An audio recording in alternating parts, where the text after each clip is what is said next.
آج کا ہمارا جو ٹاپک ہے وہ ہے مضامین قرآن۔ آج کے اس ٹاپک میں ہم قرآن کریم میں جتنے مضامین اللہ نے بیان فرمائے ہیں تو ان تمام مضامین کے بارے میں آج ہم پڑھیں گے۔ مضامین سے مراد یہ ہے کہ اللہ رب العزت نے قرآن عظیم الشان میں کون کون سے مضامین اللہ نے بیان فرمائے ہیں۔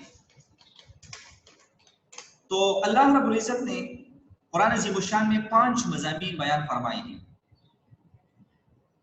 قرآن کریم میں اللہ تعالیٰ نے کل 5 علوم بیان فرمائے ہیں۔ نمبر فرسٹ اس میں ہے علم الاحکام، علم الاحکام۔ سیکنڈ اس میں آ رہا ہے علم الجدل۔ تھرڈ اس میں آ رہا ہے علم التذکیر بآلاء اللہ۔ نمبر 4 اس میں آ رہا ہے علم التذکیر بایام اللہ۔ اور نمبر فرسٹ اور لاسٹ اس میں آ رہا ہے علم التذکیر بالموت وما بعدہ۔ ون آفٹر انادر ہے ایک کو ہم ڈسکس کریں گے۔ علم الاحکام سے کیا مراد ہے؟ علم الاحکام کس چیز کو کہتے ہیں؟ علم الاحکام وہ علم ہے جس میں کسی فعل کے فرض، واجب، مندوب، مباح، مکروہ یا حرام کو بتایا جاتا ہے۔ فرض ایسی چیز ہے کہ وہ لازم ہوتی ہے بندے پہ، اور جو قرآن اور حدیث میں واضح طور پر وہ ثابت ہوں، جیسے کہ نماز فرض ہے، اسی طرح رمضان کے روزے رکھنا وہ فرض ہیں، بیت اللہ شریف کی حج کرنا یہ فرض ہیں، تو یہ قرآن اور حدیث سے بالکل واضح طور پر ہمیں معلوم ہوا ہے، تو ان چیزوں کو فرض کہتے ہیں۔ دوسری ہے واجب۔ فرض اور واجب ادا کرنے میں ایک ہی حکم رکھتا ہے، لیکن معمولی سی ڈفرنس اس میں یہ ہے کہ جو فرض کا انکار کرتا ہے جو مسلمان تو وہ کافر ہو جاتا ہے، اور جو واجب کا انکار کرتا ہے وہ کافر تو نہیں ہوتا لیکن فاسق بن جاتا ہے۔ باقی ادائیگی میں ایک ہی حکم رکھتا ہے۔ اگر ہم بات کریں واجب نماز کی تو آپ دیکھتے ہیں کہ روزانہ ہم 5 نماز ادا کرتے ہیں۔ اگر کسی بندے سے نماز قضا ہو جائے تو وہ فرائض کی قضا دوبارہ ادا کرتا ہے، سنت کو ادا نہیں کرتا۔ تو اسی طرح اگر آپ لوگ دیکھیں گے تو جو وتر واجب ہوتی ہے تو وتر کی قضا بھی وہ دوبارہ اس کو قضا کرنا، ادا کرنا لازم ہوتا ہے۔ اسی طرح اگر کوئی بندہ فار ایگزامپل وہ بیمار پڑ جائے اور بیماری میں فوت ہو جائے اور اس سے پورے دن کی نماز قضا ہو جائے، تو شریعت کا مسئلہ یہ ہے کہ وہ ان نمازوں کا فدیہ ادا کرے گا۔ اب ایک بندے سے پورے دن کی نماز قضا ہو گئی تو وہ فی نماز ایک فدیہ ادا کرے گا۔ تو اگر 5 نمازیں اس سے قضا ہوئی ہیں تو بجائے 5 نمازوں کے وہ 6 فدیے کو ادا کرے گا۔ کیوں؟ کیونکہ ہمارے پاس جو وتر واجب ہے یہ ایک الگ سی نماز ہے، یہ بھی اس نے قضا چونکہ کی ہے تو اس کا الگ سا فدیہ دینا ہوگا۔ تو اگر 5 نمازیں کسی سے پورے دن کی قضا ہوئی ہیں تو وہ 6 نمازوں کا فدیہ ادا کرے گا۔ تو یہی تھوڑی سی ڈفرنس فرض اور واجب میں ہے۔ پھر اس کے بعد آتی ہے مندوب۔ مندوب جو مستحب ہو، مستحب اگر کوئی کرے تو ثواب ملتا ہے، نہ کرے تو گناہ نہیں ہوتا، اس کو مندوب کہتے ہیں۔ نیکسٹ آ رہی ہے ہمارے پاس مباح۔ مباح کی چیز کو کہتے ہیں کہ جو اگر آپ کریں یا نہ کریں، اگر آپ کریں تو آپ کر سکتے ہیں۔ مباح اگر آپ کریں تو کر سکتے ہیں۔ فار ایگزامپل ٹرین میں سفر، ہوائی جہاز میں سفر، بس میں سفر، گاڑی میں سفر، یہ مباح ہے، آپ کر سکتے ہیں۔ اس کے بعد آتی ہے مکروہ۔ مکروہ یہ ہے کہ شریعت اس کو پسند نہیں کرتا، جائز ہوتی ہے لیکن پسند نہیں کرتا۔ اور ایک آتی ہے حرام۔ تو حرام یہی کہ آپ لوگ اس کو بالکل چھوڑیں گے، جس طرح چوری کرنا حرام ہے، زنا کرنا حرام ہے، جھوٹ بولنا حرام ہے۔ تو علم الاحکام وہ علم ہے جس میں کسی فعل کے فرض کہ یہ کام فرض ہے، واجب کہ یہ کام واجب ہے، مندوب یہ کام مندوب ہے، مباح، مکروہ یا حرام ہونے کو بتلایا جاتا ہے۔ تو جس علم میں کسی کام کے ان تمام چیزوں کے بارے میں کہ یہ فرض کا درجہ رکھتا ہے یا واجب ہے یا مندوب ہے یا مباح ہے یا مکروہ ہے یا حرام، تو اس علم کو علم الاحکام کہا جاتا ہے۔ خواہ وہ احکام عبادت یعنی طہارت، نماز، زکوٰۃ، روزہ، قربانی اور حج وغیرہ اس کے قبیل سے ہوں، مطلب عبادات ہوں، یا معاملات ہو جس طرح تجارت ہو، قضاء ہو، شہادت ہو، امانت ہو، گروی رکھنا ہو، ذبیحہ جانوروں کے جو کھانے ہیں اس کے متعلق ہو، مختلف مشروبات کے استعمال کے متعلق ہو، وصیت اور میراث وغیرہ اس کے قبیل سے ہو، یا اگر معاشرت سے ہو، معاشرت میں فار ایگزامپل نکاح اور طلاق سے متعلق ہو، حدود اور تعزیرات سے ہو، حدود اور تعزیرات سزائیں، فار ایگزامپل حدود، ہم مختلف حدود شریعت میں وہ نافذ ہوتے ہیں، اگر کوئی زنا کرے تو اس کو 100 کوڑے مارے جائیں گے، اس کو حد کہتے ہیں، کوئی اگر شراب پی لے تو اس کو 40 یا 80 کوڑے مارے جائیں گے، اس کو حد کہتے ہیں، تو یہ حدود ہیں۔ اسی طرح تعزیرات، تعزیرات فار ایگزامپل اگر کسی کو جس نے زنا کیا یا جس کو رجم کرتے ہیں یا جس کو جو حدود جاری ہوتے ہیں اس کو تعزیرات سزائیں کہتے ہیں۔ اسی طرح دیانت آتی ہے، قصاص آتی ہے، ایک قاتل کو بدلے میں جب قتل کرتے ہیں تو اس کو شریعت میں قصاص کہتے ہیں۔ جہاد آتی ہے، ایمان آتی ہے، قسمیں آتی ہے اور شرکت وغیرہ اس کی قبیل سے ہوں، تو اس مضمون کی آیتوں کو آیات احکام کہا جاتا ہے۔ مطلب ایسی آیات کہ جس میں عبادت کے بارے میں باتیں کی جا رہی ہو، یا معاملات سے متعلق ہو، یا معاشرت کے متعلق ہو، تو ان آیات کی تشریح کرنا وہ فقہاء کرام کی ذمہ داری ہے۔ جو فقہاء ہیں وہ ان آیتوں کی تشریح کرتے ہیں اور اس سے وہ احکام نکالتے ہیں کہ یہ حکم فرض کے درجے میں ہے، یا واجب کے درجے میں ہے، یا مکروہ یا حرام، تو وہ لوگ کیا کرتے ہیں، وہ ان علوم کو وہاں سے نکالتے ہیں۔ تو یہ ہو گیا علم الاحکام۔ سیکنڈ ہمارے پاس آتی ہے علم الجدل۔ تو علم الجدل وہ علم ہے جس میں باطل اور گمراہ فرقوں، مثلا یہود و نصارہ اور مشرکین و منافقین کی گمراہیوں اور بد اخلاقیوں کو رد کیا گیا ہو اور ان کا کشفی جواب دیا گیا ہو۔ مطلب جو یہود ہیں، جو عیسائی ہیں، جو مشرکین ہیں، اسی طرح جو منافقین ہیں، ان لوگوں کے جو غلط عقائد ہیں، ان لوگوں کی جو گمراہیاں ہیں، ان کی جو بد اخلاقیاں ہیں، تو ان تمام چیزوں کو رد کیا گیا ہو۔ شریعت نے ان کی جو گمراہیاں ہیں ان کو رد کیا ہو، ان کی جو بد اخلاقیاں ہیں ان کو رد کیا ہو، ان کے جو غلط عقائد ہیں، مطلب وہ اپنے عقائد کی پرچار کیا کرتے تھے، بلکہ لوگوں کو یہ بتایا جاتا تھا کہ ہمارے عقیدے ٹھیک ہیں، لوگوں کو اپنی عقیدے کی طرف مائل کرتے تھے۔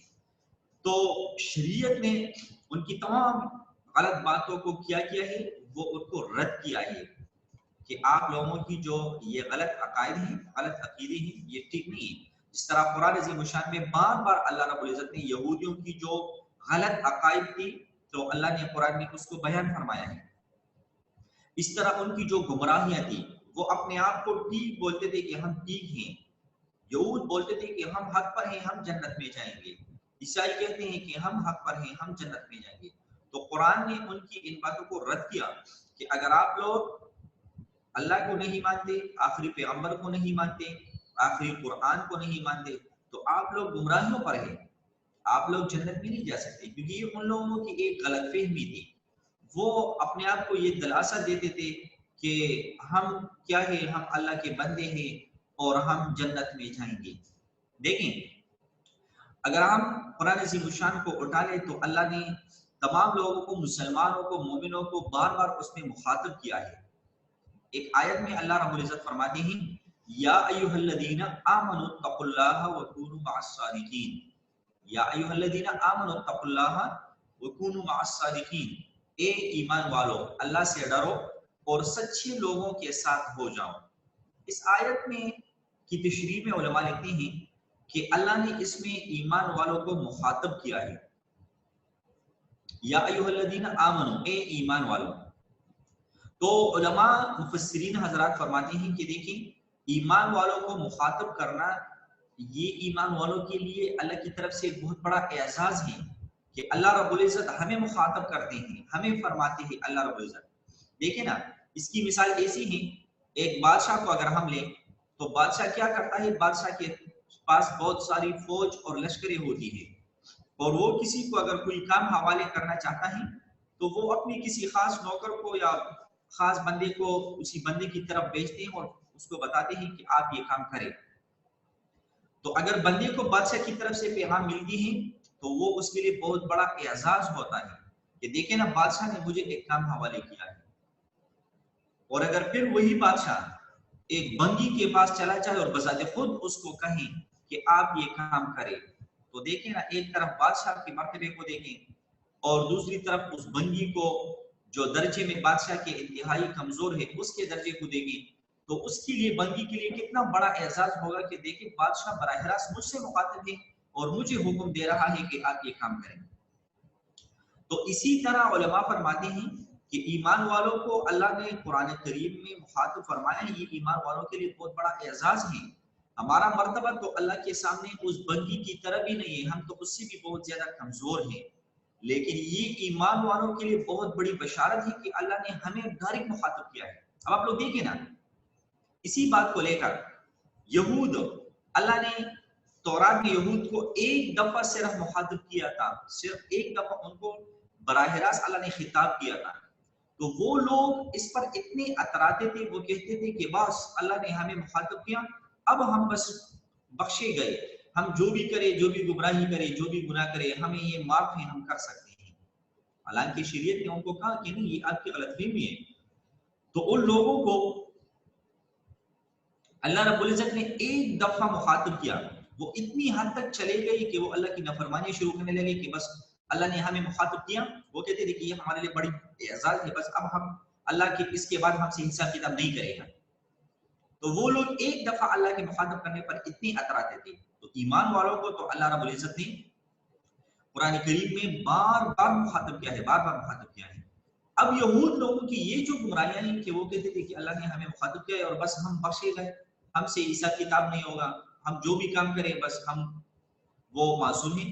تو قرآن نے ان کی اس گمراہی کو رد کیا کہ یہ آپ کی گمراہی ہے، آپ لوگ غلط طریقے پر چل رہے ہیں۔ اسی طریقے سے اور بھی جو عیسائی لوگ ہیں، ان کی جو غلط عقیدے ہیں عیسیٰ علیہ السلام کے متعلق، مریم علیہ السلام کے متعلق، وہ غلط عقیدے، ان کی غلط عقائد، ان کے غلط نظریات، ان کی جو بد اخلاقیاں ہیں، ان تمام چیزوں کو قرآن نے رد کیا ہے، اور جن آیاتوں میں اس کا تشفی بخش جواب بھی دیا گیا ہو۔ مطلب رد تو ایک دفعہ کہ اللہ نے ان کی جواب بھی اس کو پیش کیا ہے کہ آپ لوگوں کی جو گمراہی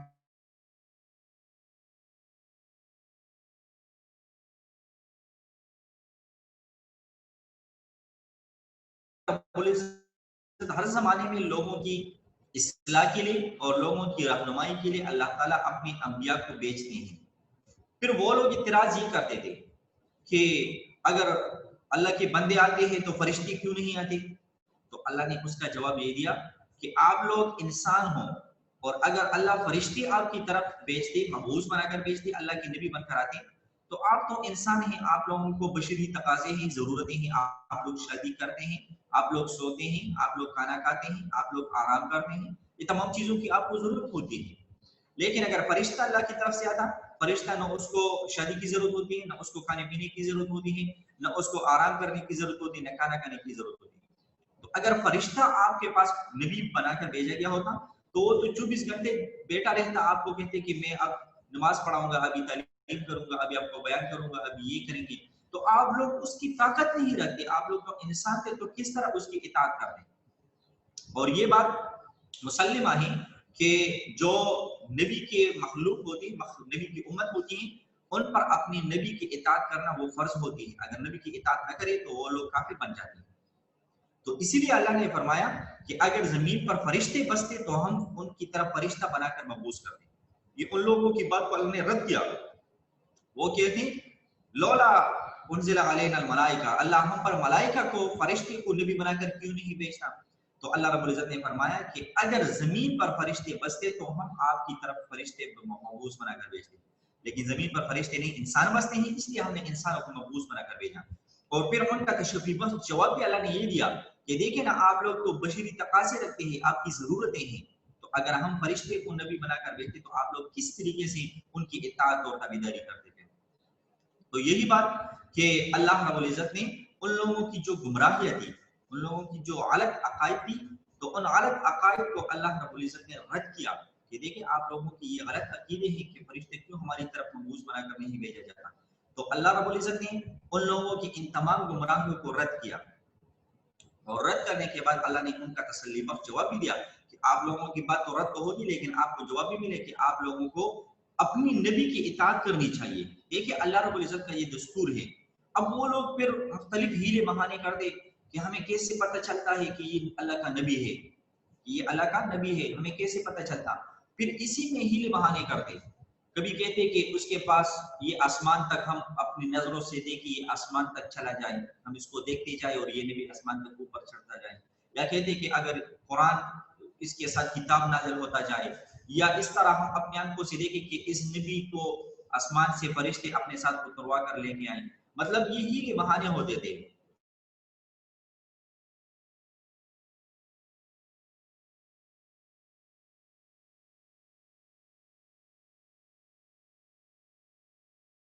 تو اگر جو بندہ اپنی عقل سے کام لیتا ہے اور جو بندہ غور و فکر کرتا ہے اور جس بندے میں حقانیت کو پانے کی جستجو ہو، جدوجہد میں ہو، تو وہ حق پانے کی منزل تک پہنچ جاتا ہے. تو اللہ رب العزت نے اپنے انبیاء کو معجزے دے کر دنیا میں بھیجا. دیکھیں نا، بڑی آسان سی بات ہے کہ ہر زمانے میں جس چیز پر لوگ بہت زیادہ اتراتے تھے، جس چیز کی لوگوں میں بہت زیادہ شہرت ہوتی تھی، تو اللہ رب العزت اپنے نبی کو، اس زمانے کا جو نبی ہوتا تھا، اللہ اپنے نبی کو وہی معجزہ بنا کر بھیجتا کہ لوگوں دیکھیں آپ لوگ اس چیز میں ماہر ہیں، لیکن یہ میرا نبی ہے، آپ لوگ اس چیز کو کر کے دکھائیں تو پھر آپ لوگوں کو ہم مانیں گے. فار ایگزامپل آپ لوگوں کو اگر میں ایگزامپل دوں، حضرت عیسیٰ علیہ السلام، موسیٰ علیہ السلام کی اس کو لے لیں. موسیٰ علیہ السلام کے زمانے میں دیکھیں نا، وہ جادو اور سحر جو ہے یہ انتہا حد درجے تک پہنچا ہوا تھا. بہت سارے لوگ، بلکہ اکثر لوگ وہ جادو میں مشغول تھے، اور وہ لوگ کیا کرتے تھے، جادو کیا کرتے تھے. تو وہ لوگ جادو میں بہت بڑی مہارت رکھتے تھے. تو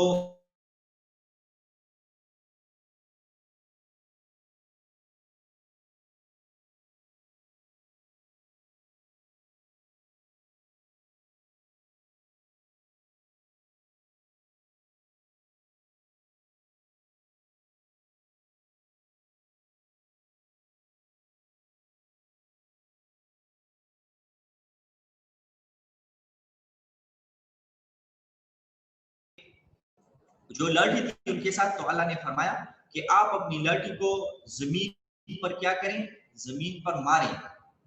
تو جب وہ لاٹھی انہوں نے زمین پر ماری، زمین پر پھینکی، تو اس لاٹھی سے ایک بہت بڑا اژدہا بن گیا. تو یہ موسیٰ علیہ السلام کی دوسری نشانی تھی کہ اللہ تعالیٰ کی طرف سے ان کو ایک معجزہ مل گیا. اب اسی کو لے کر حضرت موسیٰ علیہ السلام جب فرعون کے دربار میں پہنچا، اور فرعونیوں کو اس نے جو جادوگر بلائے تھے، جو ملک کے ٹاپ ٹاپ جادوگر تھے، تو ان لوگوں نے موسیٰ علیہ السلام سے مقابلے کے لیے جو آئے تھے، تو وہ تو اپنے جادو پہ اتراتے تھے کہ ہم جادو کر رہے ہیں. تو انہوں نے موسیٰ علیہ السلام سے کہا کہ آپ پہلے کریں، آپ اپنی عصا کو یا جو آپ کرنا چاہتے تو آپ پھینکیں. تو موسیٰ علیہ السلام نے کہا کہ نہیں، آپ پہلے کریں، پہلے آپ لوگ اپنی جو آپ لوگ رسی وغیرہ لے کے آئیں، آپ لوگ اس کو پھینکیں تاکہ پتہ چلے کہ جادو کیا اور حقیقت کیا ہے. تو جب جادوگروں نے اپنی رسیاں وغیرہ پھینکی اور اس سے بڑے بڑے سام بن گئے، ایک دوسرے کی طرف وہ لپکتے تھے، لوگوں کی طرف لپکتے تھے. تو پھر موسیٰ علیہ السلام نے اللہ کے حکم سے اپنا عصا پھینکا. تو عصا پھینکنے کے بعد وہ ساری سانپوں کو نگل گیا اور پھر فرعون کی طرف لپکنے لگا. تو جادوگر وہ جان گئے کہ یہ سحر نہیں ہے، جادو نہیں ہے، کیونکہ وہ جانتے تھے کہ اگر جادو ہوتا تو یہ بھی ہمارے سانپوں کی طرح ایک سانپ ہوتا، لیکن یہ تو اتنا بڑا اژدہا ہو گیا کہ سارے سانپوں کو نگل گیا اور اس کی طرف لپکنے لگا. تو جادوگروں کو احساس ہو گیا کہ یہ جادو نہیں ہے بلکہ یہ حقیقت ہے، معجزہ ہے. اس لیے انہوں نے کہا کہ ہم موسیٰ علیہ السلام پر ایمان لاتے ہیں. فرعون نے ان کو بہت ڈرایا، لیکن وہ لوگ حقیقت کو سمجھ گئے، انہوں نے قبول کیا. تو یہ اس زمانے کی بات ہے کہ اللہ نے سحر کے بدلے میں موسیٰ علیہ السلام کو معجزہ دیا کہ ان لوگوں کو پتہ چلے کہ یہ اصل پیغمبر ہیں، اس لیے جادوگروں نے اسلام قبول کیا. تو اللہ نے اپنے نبی کی حقانیت کے لیے ہر زمانے میں ان کو اس زمانے کے متعلق معجزے بنا کر بھیجے. پھر ہم بات کریں عیسیٰ علیہ السلام کی.